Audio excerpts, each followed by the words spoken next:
Well, welcome to the podcast, Andrew Clay Shafer. Good to see you. Good to see you. Thanks Yeah, for having me. yeah, absolutely. I've been a big fan of yours for since the early days. I got into the DevOps movement early on, 2011, 12, and just been a big fan watching all your talks over the years. And for those of you who don't know, this is Andrew Clay Shafer from with a company called Ergonomic. Can you Ergonomic. Ergonomic? Can you tell us a little bit about Ergonomic? Let's plug your company. So Ergonomic is me getting past all the different things vendors want to sell people and trying to get to the work that you actually need to do. So instead of, I worked for a bunch of places, which we can go through a little bit, and I got in positions where I felt like the best thing for the customer might not be the particular product that vendor wanted to sell. So I try to encourage people in a tech agnostic way to think about how the socio-technical system they're building is going to get results. What are your capabilities now? What are the capabilities you need? And then what can we do that's a meaningful step towards this, instead of just trying to smother the buzzwords onto the thing and pretend like you're actually doing a good thing. Yeah. So it sounds like you're doing a little bit more than just the technology piece. Is this a kind of holistic transformation type work that you guys are doing, like product and agile and It's DevOps so and Ergonomic is boutique consulting focused on the specific problem you have, trying to solve, starting where you're at and where you want to go. What can we do? So we end up in, it's sort of like cloud native management consulting. So there's sort of a organizational design capabilities, and depending on the level of the sponsorship that we have and what's the appetite for change in the organization. We can do small things or big things. We do different kinds of training. We have ideas about how to do all the buzzwords and all the technology as well. But it's really about how do you put that big picture together. One of the things I got frustrated with, and maybe this getting into a little bit of content, is if you go into some of these environments and people could talk about different tools, Kubernetes, CI/CD, whatever, microservices, and it kind of ends up as this almost misunderstood, half implemented thing, because this is how we do things here. So we bolt this other thing onto the side, or maybe someone got a new budget for this new initiative, but they didn't really change the way of working any of these things. And I'm kind of familiar with some of the details of how certain programs like what I'm describing happened in some of the DoD space as well, where you don't really change the organization, really change the outcome. Maybe you get some press releases, maybe you have some small victories, but you didn't do the deep work. You just did this sort of superficial thing to demonstrate how good it could be if you just could, wave all the regulations and rules away. yeah, 100%. I mean, it sounds kind of similar at when I started out in the DevOps space early on, and then I went over to a big telco up in Seattle, and I was on the transformation team, like transforming the company. And I really early on, I realized that just DevOps isn't going to solve a lot of these problems, right? This transformation that they have to do is like around prioritization, right? About product management, understanding what the users want, breaking down those silos, looking at Yeah, I think it leaning kind out of the depends on system. where do you draw the boundaries of what this means. And in my version of what DevOps means, it is this more holistic approach to how people work together. What's the actual output that includes the product. If you just think DevOps was picking whatever tools off of the shelf and then putting them into place, then you're not going to get good results. And this is I'm not the best at marketing myself sometimes, but my history was this intersection of these tools for doing cloud automation, server automation, and software delivery. I was really focused on optimizing the software delivery process, and I was kind of born into this agile community. I was initiated in a sense by this guy Alistair Coburn, which some people know of, but he's kind Yeah. of like the agile witch doctor who had his own methodology that's different from Scrum. So that I was heavily influenced by Crystal Clear and some of the ideas Alistair had before DevOps was even a conversation. And then as part of Puppet, did a lot of early work in what became this DevOps conversation. Then I spent a bit of time, a couple of years, as a VP of engineering for an OpenStack startup that was eventually sold to TMC. So that was also interesting. Then spent 5 years at Pivotal doing Cloud Foundry, Spring type projects. Saw some of this inside of the types of organizations that you're focused on. And then I spent 3 years at Red Hat as a VP of engineering. So that was sort of the other side of the fence, doing Ansible and kind of OpenShift projects there. So, and then at some point you realize, to the point you just made, that if you just buy a product, you're not getting DevOps out of that. That's not. Yeah, 100%. Yeah, it's a pretty impressive resume over the years where you've gone from all these startups. I feel blessed to have been in a place to. I get credit for a lot of things. I feel like was just watching the high performing organizations and trying to broadcast the patterns that I thought were working into the rest of the organization, or the enterprise organizations. Yeah. You think back 2001, you had Alistair, he was one of the signers of the Agile Manifesto up there in Utah. And you had Kent Beck, right? Kent Beck wrote that book in the 90s, Extreme Programming, right? Which is continuous integration. So extreme programming, you could argue that goes back even to the late 80s. And then you have the book, and there's this kind of explosion of these different ideas. And then the Agile Manifesto gets signed in 2001. Right. Yeah, and then you fast forward, you got Hudson from a CI perspective, I think came out 2004, and then it forked into Jenkins 2009, or 2008, I believe. And then you maybe take us back in the 2008. So you're on the speaking circuit. You're talking a little bit about agile infrastructure in those early days. You're trying to solve, some of those problems, of the developer and the operators and two different kind of organizations, which we still see today at the DoD 20 years later. But just curious on, your original intent of kind of the beginning of the DevOps movement and what it is today. Did you foresee it, what it looks like today with the millions of developers around the world adopting some of the practices that you helped kind of foresee? So I knew it was a big deal, but in my mind, or kind of my version of it, it was just a continuation of the agile principles. So to me, and you could argue whether it's necessary or not to have new buzzwords all the time, but to me it was just agile is this idea that was born in a world where most of the code was shipped on physical media, so disks, CDs, or whatever.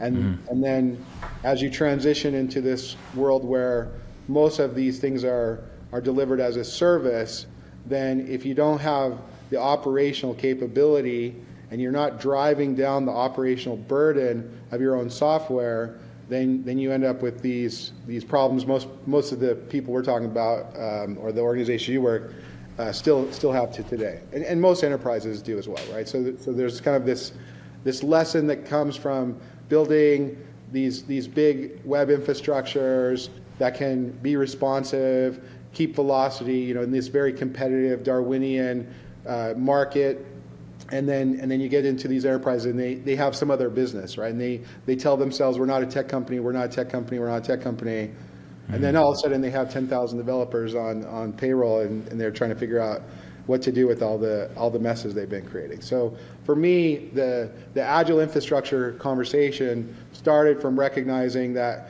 you could do all these tight iterations and loop on the code, and start even doing continuous integration, which most people still don't do very well. And then if you can't do continuous integration, the hope that you're going to do continuous delivery is like zero. So trying to get people to do pair programming, all the XP practices. I was excited about all that stuff from this agile community I was part of. But then you get to the part where you put it on the actual servers. They're going to be serving your customers, and it goes into this waterfall mode where, you did iterations, whatever.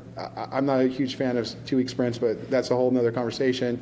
But you did some way, some rapid delivery capability until it gets to the server, and then it might be 3 months or 6 months or whatever to do the deployments. So there's this pressure to try to get faster and faster and smoother and smoother, and eventually you do. I'll also add, this is kind of like after the fact, is a lot of people got excited about deploys per day, right? So you could argue DevOps as a word came from this presentation at Velocity Conference when John Alspaugh and Paul Hammond were talking about Flickr doing 10 deploys per day. Yep. And people were like, oh, that's irresponsible, that's crazy. And if you model the risk if you model the risk as this accumulation of changes, the longer you go before you change, the more risk you're introducing to the change. So you can make some pretty straightforward models that show it's actually a lower risk if you can get the fixed cost of deployment and the fixed cost of verifying deployment down to near zero.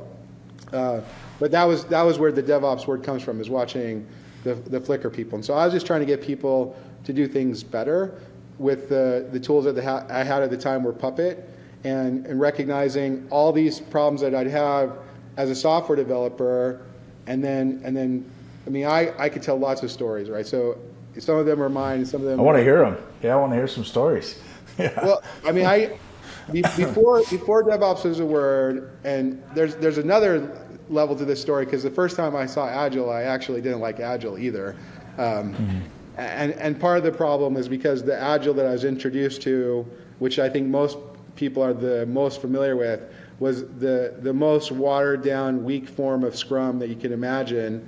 And I didn't really fall in love with Agile until I met Alistair and some of these XP people who had more focus on technical excellence and like really focusing on the Agile engineering process instead of pretending if we have a stand-up it's gonna fix anything. Right. So before DevOps is a word, I used to work for a startup that no one's ever heard of and didn't end up doing anything. It should have been Shopify, and it ended up being a write-off for the investors.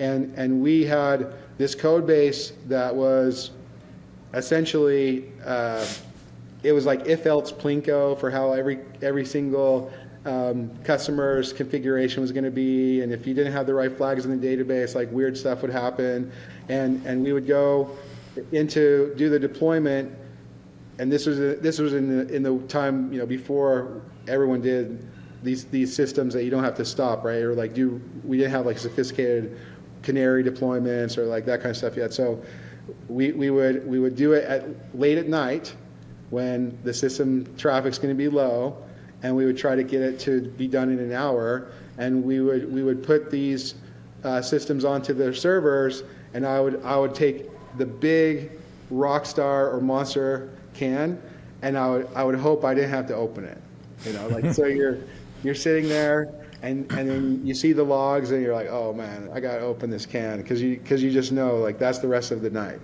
and if you didn't do that, there were other days where you do a deployment and you come to work and everyone's panicked and we were in the West Coast, but all of our customers on the East Coast, none of them could do transactions, right? So there's like panic. It's like, well, we broke checkout. That's really the only reason this software exists. And we went to bed thinking we got these new features deployed, and we broke the fundamental feature that everyone was hoping would always work. That's interesting. Yeah, I mean, the stories are endless. Can you go back maybe to, I think it was 2008 or 2009 in June, you posted on Twitter DevOps, right? So there was that conference in Ghent, Belgium, right? Those guys gave that talk.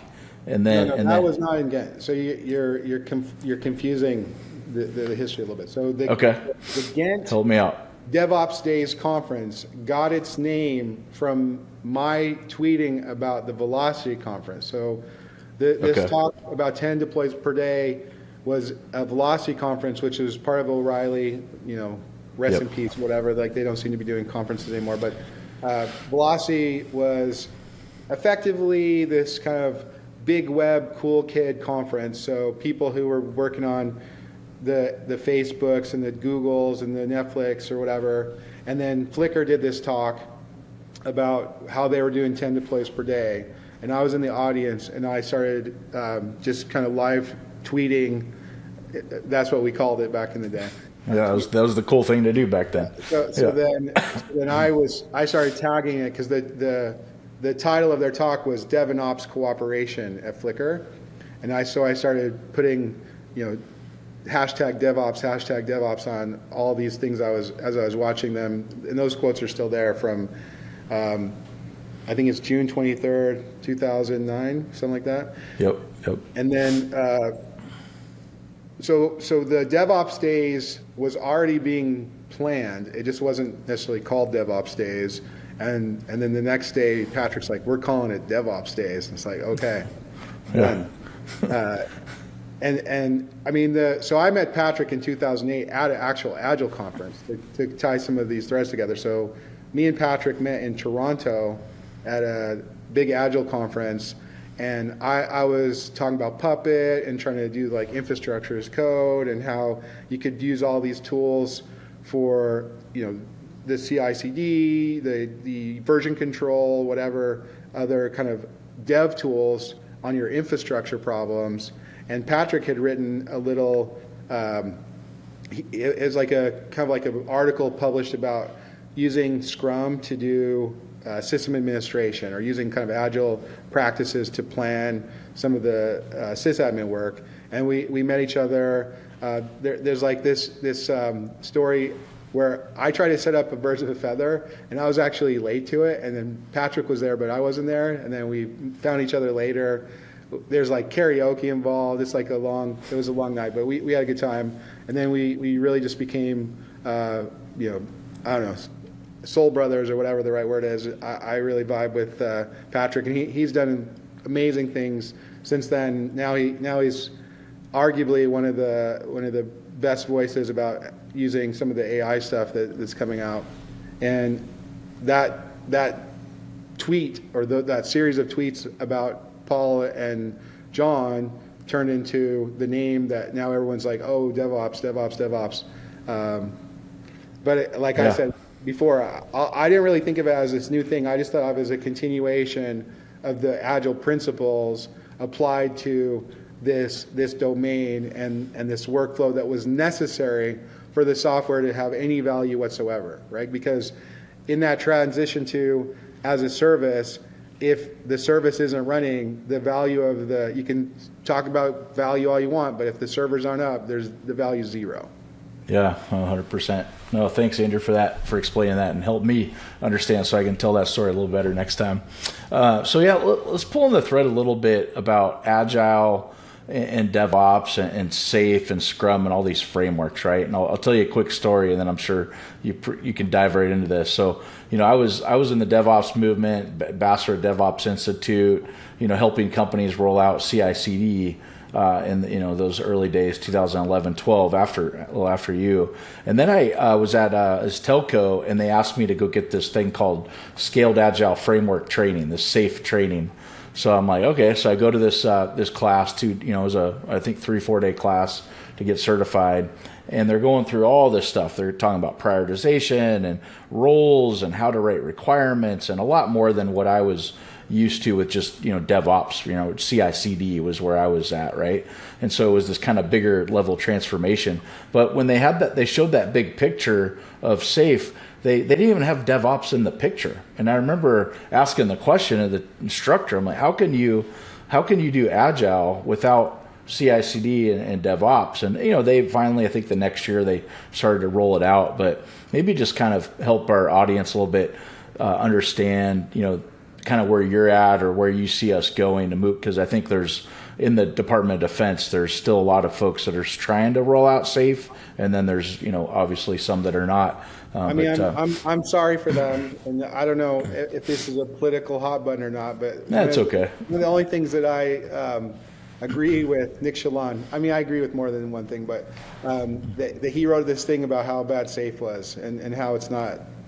I can go as deep or as detailed as you want on this, but the story you just gave, the way that they have evolved is like they solve the DevOps problem by just putting in another little box on their slide that's like, oh, this is where the DevOps goes. And exactly. Yeah. This little box right here. It's like, oh, well, okay. And well, like I said, I don't want to just sit and talk about other people's artwork, but I will say that you get the DevOps you deserve, and I think that SAFe is particularly inviting and attractive to people who kind of want to just do this paint by the numbers thing, that they can change the problem of solving the real problems into this adoption of this other thing that other people made up for them to solve their problem, instead of actually solving any problem. So then it turns into this thing. Well, did you do the process? Did you do the process? And it's what I call process wonkery or whatever, where it's like, did you deliver any software? What are the outcomes? Did you actually? And you see this a lot, not just in the feds or DoD, but in enterprise too, where, and then once someone's got their job attached to it and they're the SAFe expert, they're gonna fight tooth and nail to keep that as the dominant paradigm. But in reality, there's no high performing organization that is solving their problems with SAFe. It just doesn't happen. Yeah. What about, so from a SAFe perspective, they have what they call PI planning, right? The program increment planning, where they come together every 3 months. Big room planning. Release planning. So I see a lot of the anti-patterns in SAFe, but that's probably the only one that I see that's pretty powerful, of just coming together, because I'll get put on a program and I'll go talk to the operators or the end users, and I'm like, hey, have you talked to the developers? No. Okay. Well, have you talked to the program office? No. So they're not talking to each other. So having that forcing mechanism to come together, just curious on your thoughts on that piece of SAFe. I mean, I can go through lots of the way SAFe is implemented and tell you things I think are beneficial from that practice. And then going back to what I just said a minute ago, in some ways, the way that it's constructed, it can just like subsume all the other practices and kind of like put them into the SAFe portfolio.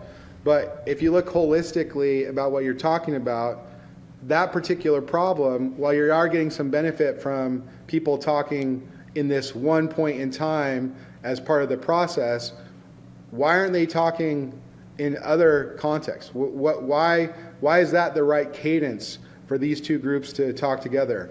Why don't you have designed into your process the metrics and the conversations that different groups should be having, so that they can do the right thing on the like an adaptive timescale, right? So for some things that might be the right cadence, once a quarter, but for some things it might be once a week, and some things it might be once a day.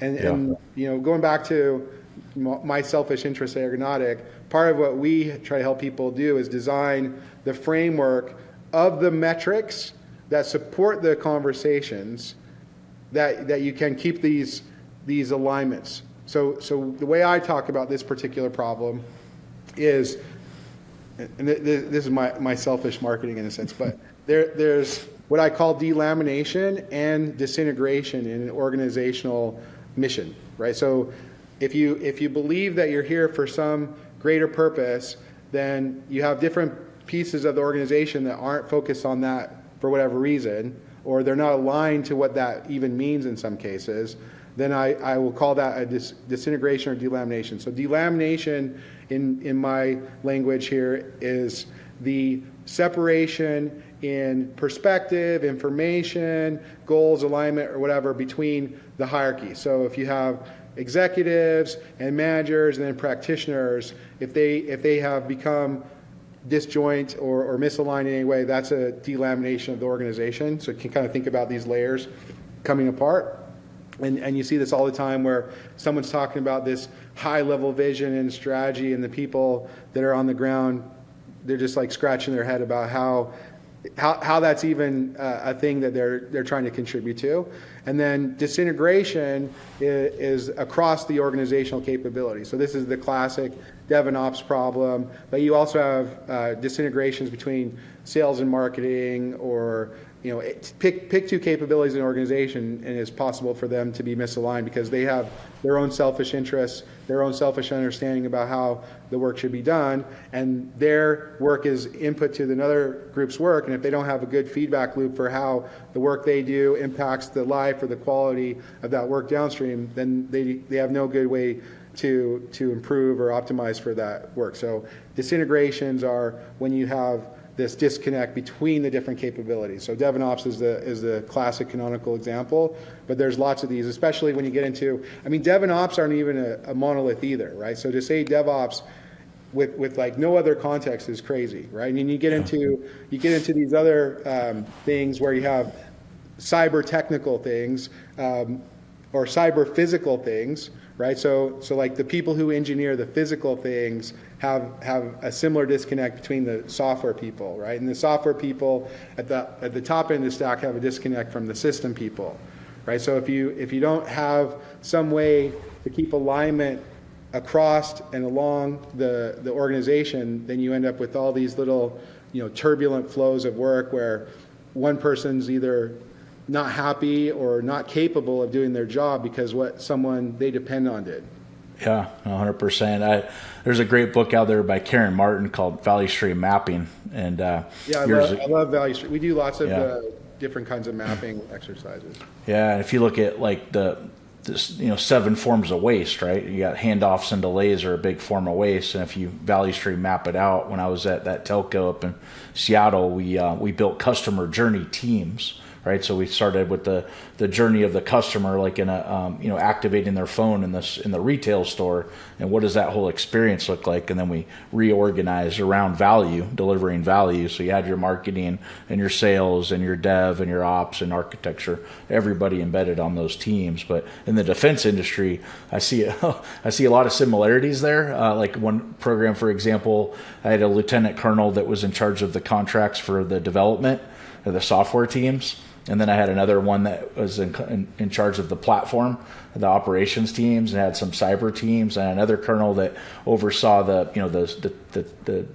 TS, top secret type stuff. So then he had that. So everything was kind of in these stovepipes, and to value stream map that out and see all those handoffs and delays was a lot of waste. So in this new era of Doge and government efficiency, I think waste is a big word there. We love value stream mapping. We do exercises. Part of some of the training we do, we call domain-driven DevOps.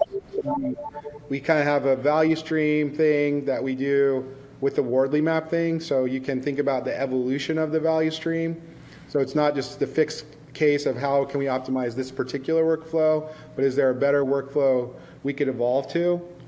And then put that back into this model of where the kind of platform, infrastructure, software lives, and then ultimately that exercise is to drive what I was just talking about. What are the different components of this value stream? What are the metrics that are meaningful to their work, and what are the metrics that their work creates downstream, so that we can have this holistic understanding of what this organization is trying to do? What's the mission that we're serving? Yeah, no, exactly. Yeah, I'd like to maybe pivot a little bit to the DoD a little bit, just because I think we've got a pretty good audience up in DC on the Hill and in the Pentagon. And so when we start thinking about kind of these silos and the dev and the ops and how value stream mapping can help from a contract perspective, before the call we were talking a little bit about agile contracting and contracting in the DoD, and that's probably where I think we both agree that in order to see some major change that we need in the Defense Department, we're going to see a need to really change the way that we do, contracting. Can you kind of elaborate on that a little bit, or give us your thoughts? If you have somebody on the Senate Armed Service Committee or the House listening right now, what are some things that we might start thinking about doing differently that we've seen maybe in the commercial space as some success stories? So the names are all changed to protect the innocent, I guess. But the thing that I would start with is how all incentives drive behaviors, right? So you set up these contracts, and then that's how people can get paid. And the way that it's evolved, at least from my observation, is the system rewards people who are good at contracting with the government, with the DoD, and not necessarily people who are good at anything else. So that's like a baseline. And then you get into this dev and ops conversation, and again, we're not naming any names, but if you have a contract that's for the scope and schedule to deliver a certain thing, and that is separate from the contract for operating that thing, then you can expect this behavior where the first contract is going to do the minimum amount of work that they possibly can to meet the scope and schedule. They don't have any incentive to improve the operational qualities of that software, the reliability of that software. Pick a bunch of abilities. If it's not explicit in their scope, they're not going to worry about it. And then you get to the operations of that thing that was delivered, and that group actually has no incentive to make it more operable either. One, because sometimes they can't even change any of it. And two, because the harder it is to operate, the more bodies they can sell the government to keep it running. So I think those two things contribute to an awful lot of waste and things that are not fit for the mission. Yeah, 100%.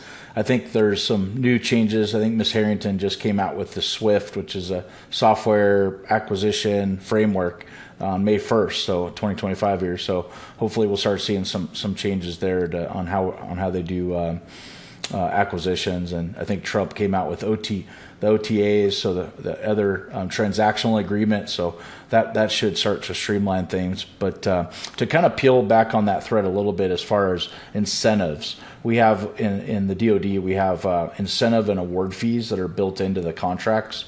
Sometimes they're a year long or multi-year long before the prime contractor like a Boeing or Lockheed would get that award fee because they hit a specific milestone. I had some success implementing DORA metrics into the contracts. So that's DevOps research assessment for the folks that don't know about DORA. But can you maybe elaborate on DORA a little bit? I mean, that's kind of been something that came out, I think, from Nicole Forstrand in 2014-15 timeframe. But do you see where you're leveraging DORA metrics all in some of your programs and how you might incentivize good agile DevOps behavior? So we'll give Nicole credit for that, but there's also success has many fathers or mothers, as you will, and we love the DORA metrics. I think in some cases they've been misused a little bit. So for people who aren't familiar, the four metrics are deployment frequency, lead time to change failure rate, and then mean time to restore. There's a whole nother argument people started making about how you should never use the mean time to restore or that kind of language, but we'll ignore that for now. One of the things I've seen in a lot of cases where DORA ended up, I won't say detrimental, but it definitely didn't help, is over-rotating to deployment frequency without consideration for some of the other things. In particular, if you don't have the downstream, if the mission can't absorb the changes at the rate that you're making them, then making them that fast isn't necessarily helping, right? And there's a whole bunch of other things we could talk about with what it takes to be successful in some of these environments and who needs to be aware of the change. But the goal is to be as fast as the mission requires, not necessarily to deploy. And then if you just put any, and this is Deming quotes, but if you just make or Deming or there's Drucker, there's a whole bunch of these related thought leader people from the 50s and 60s. Way back in the day, yeah. If you make these numerical targets that don't have context and you incentivize on those numerical targets, then you can change the game in a way that you don't expect, and people will go out of their way to, the Deming quote is, they'll meet their target even if it destroys the company, right? So I'm very thoughtful, or I try to be thoughtful about how metrics balance each other. I think DORA metrics is definitely interesting. There's some other newer things people are talking about with respect to metrics. And then what I was talking about before is we have our own framework for thinking about what's a metric that's meaningful. Because when you look at deployment frequency, for example, and this is a point I was starting to make a minute ago, devs are not devs and ops are not ops. That is not a single monolith, right? If you're talking about delivering a modern software stack, then you have this at least front-end responsibility, which is quite possibly across several devices, each of which has its own expertise and understanding and ideas about all this stuff. Coming down into this back-end platformy thing that can keep some promises about certain things, or security maybe. It's a service broker model to get access to the data for the right things. And then below that, there's this like infrastructure development that has to be done. And that's this blurry line in a lot of organizations. Where does dev start and end? And my model and my argument is, if you really want to be good at this, you need development for your platform, right? Now, the platform engineering conversation, that's a whole nother genre of development. So if you just focus on deployment frequency, then it gets a little weird, because deployment frequency of what? There's people talking about how Amazon deploys every second or multiple times a second. Well, that's across how many different services? If you have 1,000 services and each one of them gets deployed, once a day, then you can just do the math and say we did this many from the door metrics perspective, but it's not really giving you a good picture to make decisions about how to improve the organization. Yeah, so I'm hearing it's more about outcomes, right? That's kind of what the metrics that you're focusing on is what type of outcome or release on demand. What's the game you want to win? Like, yeah. I don't think you win the mission if you win the metrics if they're not really tied to the mission, or other people in other contexts, people talk about value or whatever. It's very difficult to measure sometimes, but I also believe that organizationally we kind of know what it takes to win. And in fact, I would say for any consulting engagement, whatever success I've had, someone else in that organization said almost the exact same thing I did the week before I got there, right? Like we know how to do it right in our organizations. We just end up with these calcified rules and power dynamics that prevent that improvement. Yeah, the incentive piece is interesting. Right? I had another episode with Marina Nintz, and she was the author of Hack Your Bureaucracy. So she worked at the VA as the CTO of the VA, and she started the digital service in the White House. And in her one of her chapters in her book talked about over in India, they have the Python problem where they had Pythons everywhere, so they started paying for it was the Cobras. Or Cobra, I'm sorry, God, I keep messing everything up here. Yeah, it was the Cobras, so they pay for getting rid of the Cobras, and then people started breeding Cobras so they can make money there. So it's that's the Cobra effect. I guess that's one that we should think about. There's a couple of like pretty high profile famous stories. The Cobra effect is definitely one of them. Yeah. So we talked a little bit about your company. Talking about kind of holding their hand or starting an engagement and moving forward from there. One of the areas I think we both find is the leadership challenges that we see, right? Where leadership might not be too familiar with the technology or might not be familiar with the kind of the right processes. Can you help us maybe understand? If you're talking to some of the leaders in the Pentagon or in the Hill and the military, talk a little bit about just what type of leader is required in this new kind of modern age as we move into AI, as we have DevOps becomes mainstream. How do we lead differently in this in 2025?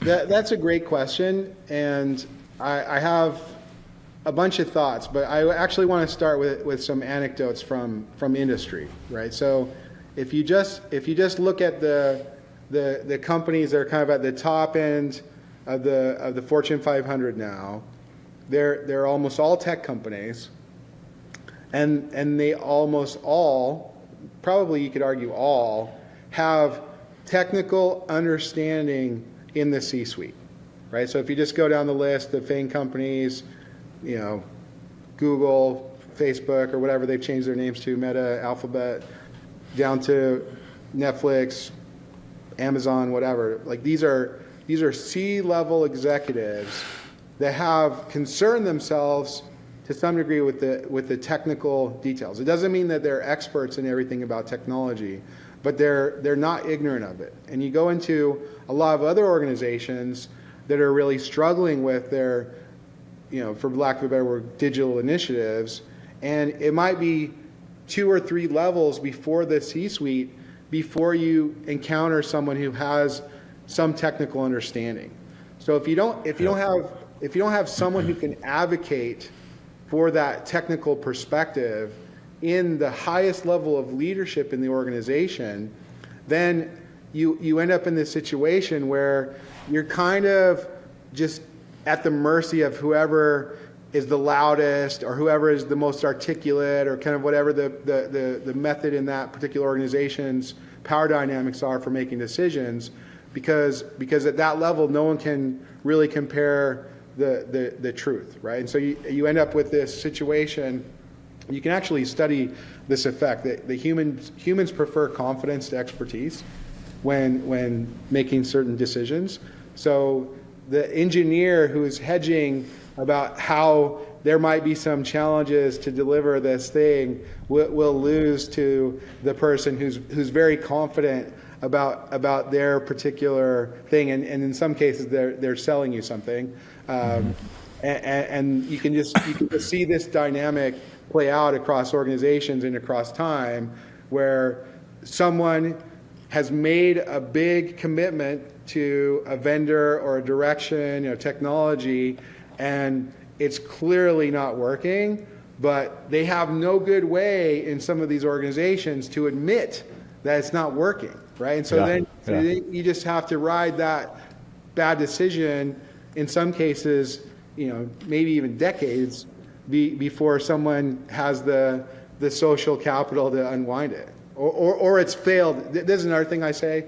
This is like a little bit colorful language, but I'm just going to say it anyway. The broken things get fixed, but shitty things live forever.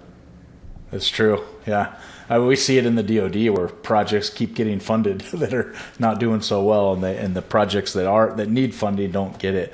One story, I can't remember if it was a book or a story, but it was a guy, I think Bill Campbell or John Doerr, he was at Intel, Andy Grove and John Doerr, where they were trying to come up with this new microprocessor, and they were in the boardroom with the CEO, CEO, all the C-suite, and they were like trying to, hey, what's the new processor that they should come out with? And he looked around the room, he realized that there was nobody in the C-suite that had any type of technology understanding. And so he goes, well, how about we just go talk to the engineers? And so they go down the hallway, and there's a lab down there at the engineers, and they're like, what do you think we should do? And they already had it on the wall. They already drew it all out. They were like, here's the prototype. This is what we should build. And he's like, he brings them in the room, and it's like, all right, guys, this is our new objective for the company to keep Intel moving forward. So, yeah, 100%. I think technology is key, and I think this new servant leadership mindset where we have to trust our people, right? But also have some competency in technology in that leadership level. So taking that example, and then also what I consider one of the most DevOps books ever is the Team of Teams with General McChrystal talking about the way that evolved, and how like the old way of command and control, like all this centralized decision making was too slow, and then you had all these silos between the different groups that would make it so maybe the relevant information exists inside of our team, but we're not sharing it with the rest of our teammates in a way that we can respond to it.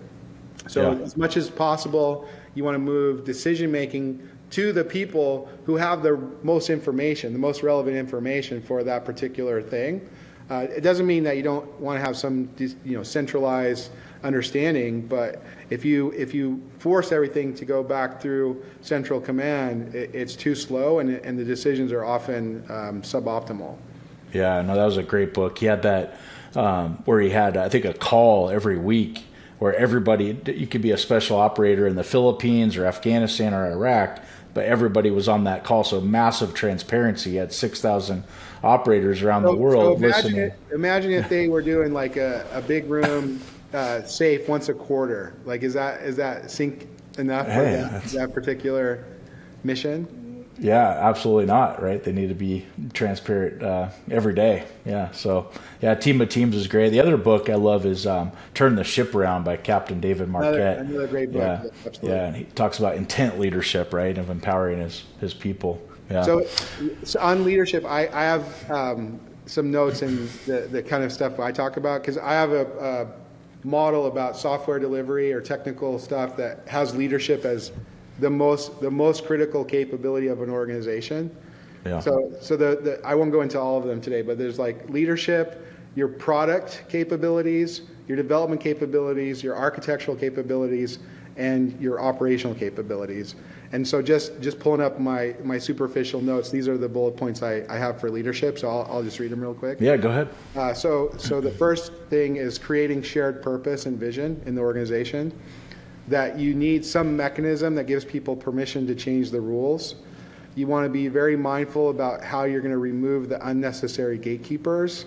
You want to encourage action over inaction, decentralize decision-making to the most relevant information, demonstrate transparent communication, break down barriers between departments, and measure the outcome of the system as a whole. Yeah, those are the job yeah. for leaders. No, that's great. I'm thinking like Amazon's leadership principles, or I think you covered a few of them in there. Yeah, yeah, that was good. I mean, I think unless you're ready to start every meeting with a reading assignment. read it, 30 minutes to read the document. but related to this, and kind of tying back to the incentives conversation, the leaders are really making the rules of the game that everyone else has to play, right? So if you don't see everyone in your organization doing what you want them to do, then you got to figure out how to change the game. And I think some of the stuff you just mentioned, in these executive orders might help do some of that too. Yeah. I mean, I always tell when I'm advising leaders, it's like just set a good vision, right? Give everybody the tools to be successful. Be actively engaged to remove blockers, right? And then get out of the way, right?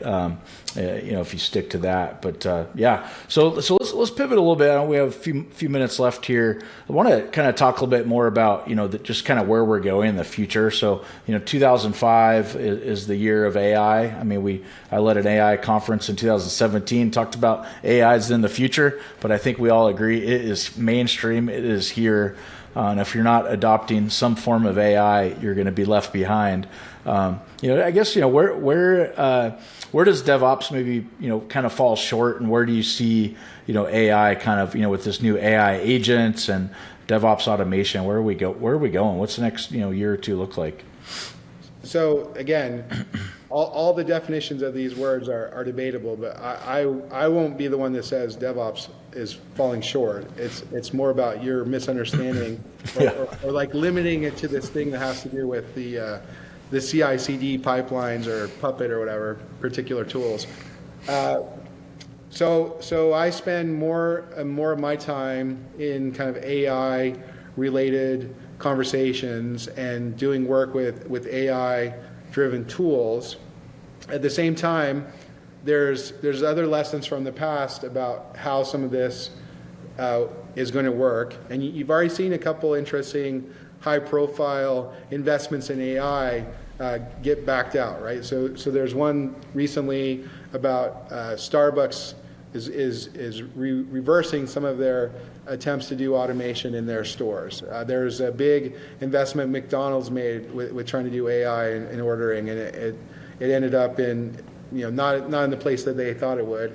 And if you're working with these tools on your own right now, that they can do a lot of impressive things, but then they do some really stupid things, and you just got to you can't turn your back on these tools at this point. So what I would refer to, and I think this is, I've been talking a lot about this socio-technical systems theory, which it's rooted in interesting research from the same time Deming, 1950s. And the premise of socio-technical systems theory is that it is a fallacy to treat the social system and the technical system as separate. And so there's a bunch of interesting things and principles that kind of come out of that research and how that evolved. But the main principle from the past is that you cannot treat these as separate systems, and if you're going to get an optimization, it has to account for both of these systems simultaneously. The socio system and the technical system are one system. But there's a new wrinkle, which is in the past, the agency in the system only lived or mostly lived on the social side, and the technical side was mostly deterministic. It would just kind of do whatever what its purpose as a tool was. Now we're seeing the emergence of systems where there's agency on the technical side as well, right? So you're kind of like giving decisions to these things that can run around and do things, and I think it has some really interesting implications. So I'm long on computers in general, and I think AI is just going to add another layer and level to how we can interact with those things. But ultimately, I'm also selfishly a human, so I think we want to do the things that are good for us as humans. And to me, these tools let you unlock creativity, they let you unlock productivity. I'm very big on, all this stuff, and we can go into details about what that means to me. I also think it is extremely expensive way to make certain decisions if you start to map this out. And I did tons of math modeling and like AI types of stuff before we got to here. My background's in mathematics academically, and sometimes the multi-million or billion-dollar AI solution is not going to give you better results than the $5 linear regression, right? So you just want to be thoughtful about how you're spending money to get the outcome, and where these tools are going to unlock the potential, or where they're just going to be a huge boondoggle. Yeah. Do you just kind of pulling on the thread a little bit on DevOps? Do you think the future of DevOps is going to be AI-driven pipelines, or do you think that humans will still kind of be in the feedback loop, and it will still matter? I think that there's going to be lots of experiments, right? And that there's a potential for there to be humans involved in less and less of the things they're involved in now, and that's fine. That's normal, right? And I said many times that DevOps moves up the stack, right? So you have a bunch of tasks that people used to do in data centers that they now do less of. They probably still need to do them in DoD. In fact, I know many cases where that's still true. But until you get this API to rack and stack all of your computers, like someone's probably going to do that, and the robots are going to come eventually, and that's fine. And we just have to be mindful of where's the human potential, where's the human creativity, and apply that in the right place. And right now, I think, I'll give you my own anecdotes, right? So John Willis, one of my good friends in the DevOps community, another person like Patrick who is doing a lot of AI stuff lately, he made comments that he's written more code in the last 6 months than he did in the last 10 years, right? And he's a generation older than me, so he's like, and he was more of an infrastructure person than I was in the beginning. I came more as a developer into the ops space, but he's having a great time, right? And I've experienced this as well. Like if you go to any one of these tools and you say, make a thing that sort of does this thing, then it will give you back something that is probably like 80-90% what you wanted, and then you can like try to make it better.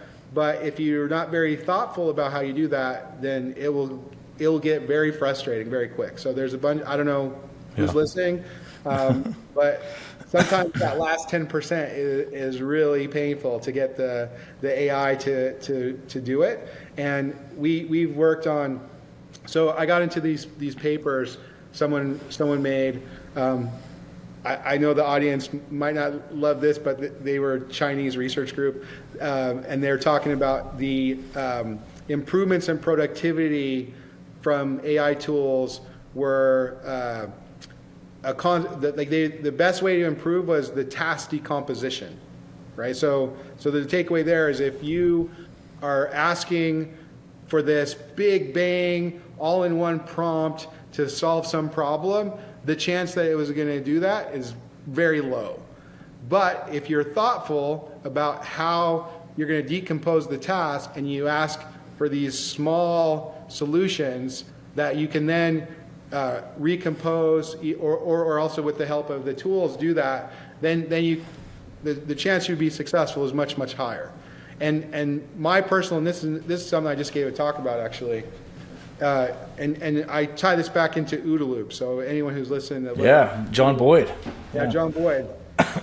So the OODA loop, I argue, people oversimplify it to you just want to go faster and faster through the loop. The OODA loop is meaningless unless you have the aerial attack study. So John Boyd articulates the OODA loop years later, but he wrote this 150-page document, which used to be secret, but now you can go look at it, which articulated how a fighter should engage a fighter should engage a bomber. You know, it comes down to like protractors, the turning radius, the thrust of this thing, and oversimplified, the high-level chess model is you have this cone of attack that you want to try to get onto your adversary, and you want to try to keep their cone off you, and like all these maneuvers like come out of that, but if you don't have that for your domain, then how do you make any decisions whatsoever, right? So I encourage people to try to make a map, a model of their domain, whatever their mission is, whatever their software delivery is, and then let's apply this loop. So that loop of improving based on the orientation and the model, that's what you want to do with your agents. That's what. So this task decomposition has huge benefits, and I would argue this is actually the point of the value stream mapping as well, right? Like you're looking at task decomposition strategies, task decomposition improvements in these workflows, and then you get this cycle of improving the metrics, and now you can think about, okay, here's this metric, here's this model, here's the action I'm taking. Should I improve what I measure? Should I improve the actions I'm taking? And I can make decisions about should that improvement be because a human's doing it or because an agent's doing it, and then like recompose it to serve the mission.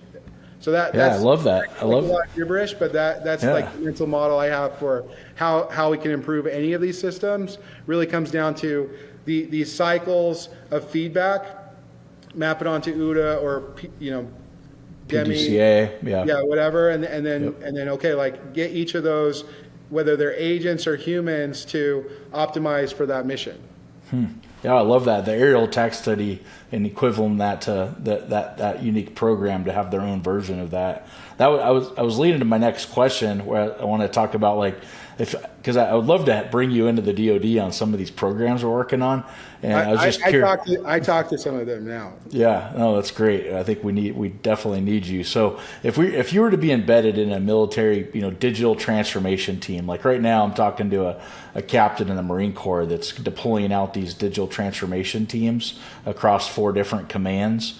It sounds like maybe your aerial attack study example might be one, but what would you like to accomplish in your, what would the first 90 days look like if you engaged on a DOT, digital transformation team?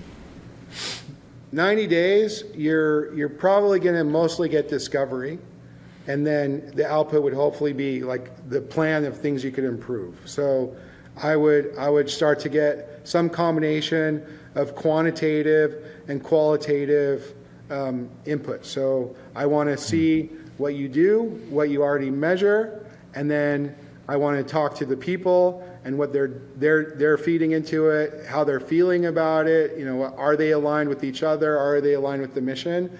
And then, this is the type of assessment exercise we kind of do right now.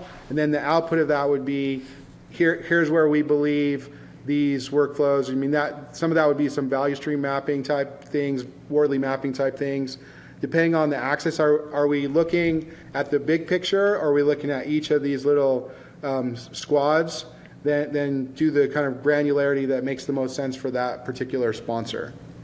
Yeah, oh, that's good. Yeah, I mean, for me, I do the value stream mapping. That's typically what I'll do first, and I'll start with small teams, right, and then bring them, and then kind of have like one big war room, and then I bring all the teams in there, and then just kind of start looking at the big picture a bit. But yeah, definitely love your. It also comes back to like how fast are you willing to change things, right? So if people are talking about digital transformation and they want to get to some end state, but they're way far away from it, like how fast do you really want to change? What's your organizational capacity to change new information into new actions? And some of that we should test a little bit, because I mean this is slightly from a different domain, but one of the things I started saying a lot about DevOps or digital transformations is if you tell someone a truth they're not ready to hear, it's worse than lying to them. So you could give them all the things that they could do, but if they can't do them, then that doesn't help either. Yeah, I also find that like if you can figure out a way to let them come up with the idea, so they get credit for it and it's their idea, then they run with it. So last question. I mean, your goal as someone in those roles, in my opinion, is always to make your champion succeed inside their organization, right? So they should take all the credit. Absolutely. Be humble, be a servant leader. So just a couple minutes left here, I thought I'd get one last question for you, and that's really your advice to some our audience today. So some of the tech leaders that are inside the government, right, in the halls of the Pentagon, in these leadership positions that are either tech leaders or they're trying to become a technology leader, who are pushing for change, but they're hitting walls, right? They're not able to really change fast, and they're hitting these walls, and they're trying to be persistent. What advice do you have for those guys? I have line of sight to some efforts, and I feel like this is just such a critical thing that you just can't give up on it, right? I think for people who are in some of those roles, sometimes it would just be easier to go get a nice job in industry and like not have to worry about it. So don't give up, and then you have to create your own learning loops, right? So there's never been a better time to learn things. Yeah, we're talking about AI and all these other things, but these tools are exceptionally good at teaching you things as well, right? You can ask them for lessons or for resources for almost any skill, including how to think about this stuff. So it was already true, and to some degree with what you could do with Google and YouTube, and I feel like the LLMs only accelerated the personalization that you could do with this. So I have my own logins in some of these things, and they have long-running context about some of the conversations that we've had, so I can kind of go back to refine what I want to know. I'm constantly learning. That's like I have my own goals about what I want to be able to do, and some of those are technical, and some of those are other things. So keep going, keep on keeping on, and just have curiosity, right? There's someone in your organization that does this work that has the answer that you want. It's just about getting to that person and letting them have the voice, letting them have the platform that's going to unlock all the capabilities that we want to have. Yeah, absolutely. Well, Andrew Clay Shafer, it was a pleasure talking today. I think my takeaways here are, good leadership, servant leadership, right, intent leadership, focusing on outcomes, right? Not just cycle time or how many user stories we get done that sprint, right? But and then DevOps, and it's not just Dev and Ops; it's holistic. It's across the value stream, right? All the way. I always thought of it as holistic, but I'm not sure everyone in the marketing department did. So. Right. Well, I appreciate your time today, sir. Andrew Clay Shafer with Ergonautic, focusing on work, helping transform companies. Navigating the work. Thanks for having me. I mean, I try to help people wherever I can. So hopefully this was helpful to someone.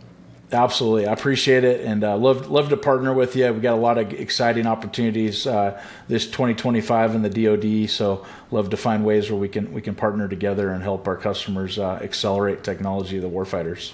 You know where to find me. All right. Thanks, sir. Have a good day.